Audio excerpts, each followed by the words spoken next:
Nous allons nous intéresser maintenant au gisement de richesse du Big Data. Databusiness.fr a communiqué une enquête du MIT selon lequel les applications Big Data concernent en premier lieu l'amélioration de l'expérience client, puis l'efficacité des processus opérationnels et enfin la diversification du business model. Par exemple, le groupe bancaire Crédit Mutuel propose à ses clients d'accéder à 10 années d'historique de dépenses qui peuvent être filtrées selon des catégories ou selon des commerçants. Ça, c'est très intéressant. Ça permet d'être gagnant-gagnant. À la fois, le consommateur va pouvoir avoir une meilleure vision de ses budgets, de ses consommations, de l'utilisation de ses ressources financières. Et d'autre part, la banque va pouvoir avoir une meilleure visibilité sur ses clients, les prévisions de crédit, etc. Ce sont donc des services à valeur ajoutée qui intéressent toutes les parties. Alors, on va voir que cette richesse du Big Data se répartit différemment selon les secteurs. Le retail et les télécoms sont en tête, et la santé et les administrations publiques, pour l'instant, sont un petit peu à la traîne. Si l'on regarde de façon plus détaillée ces opportunités pour les entreprises du Big Data, on voit que le taux de projet, c'est le petit graphique avec les barres en violet,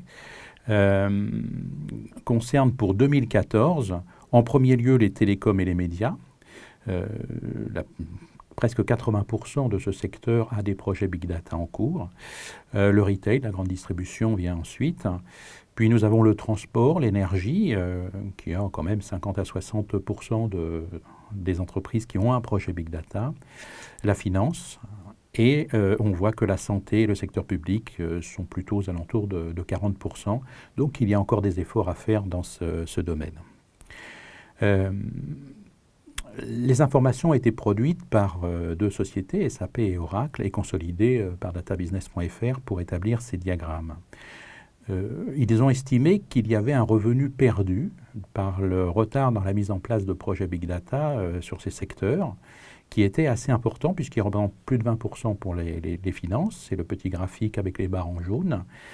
Il représente quand même entre 15 et 20% pour le secteur public, pour le retail, pour la santé. Et ensuite, le transport, l'énergie, les télécoms ont encore au moins une bonne dizaine de pourcents à gagner, malgré qu'ils aient déjà fait des efforts dans ce domaine. Enfin, si on regarde de façon plus focalisée quels sont les éléments de sensibilité dans ces secteurs-là, on va voir sur ce petit tableau une colonne qui s'appelle volume, une vitesse et une variété. C'est-à-dire qu'on s'intéresse là à des applications qui ont besoin de gros volumes d'informations, ou plutôt des applications qui vont avoir besoin rapidement de l'information, ou alors des applications pour lesquelles l'information change de façon importante et régulière. Alors le secteur public a deux domaines sur lesquels il faut absolument travailler, c'est le volume et l'évolution de ces informations. La vitesse est un facteur un petit peu moins important. Dans les finances, c'est surtout le volume et la vitesse, hein, on peut le comprendre. En revanche, sur la variété de l'information, il n'y a pas de projets colossaux à lancer. Sur la santé, la problématique tourne surtout autour de la vitesse. Il faut avoir la bonne information au bon moment. On peut le comprendre aussi. Les télécoms et les médias ont déjà travaillé sur le volume, la variété. On voit qu'après, le retail et les transports sont des domaines dans lesquels il y a moins de problématiques critiques du big data, puisqu'il n'y a pas de point rouge sur ces éléments-là.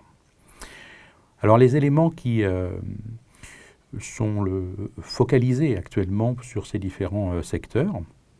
Le secteur public se focalise sur le comportement et les fraudes.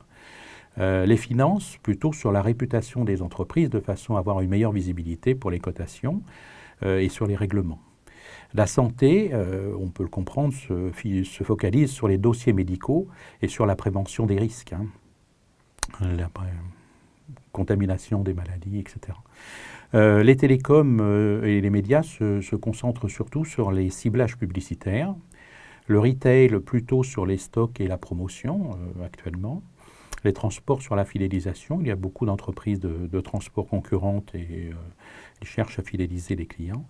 Et l'énergie et les utilities sont plutôt sur la consommation et la prévision, on peut s'en douter.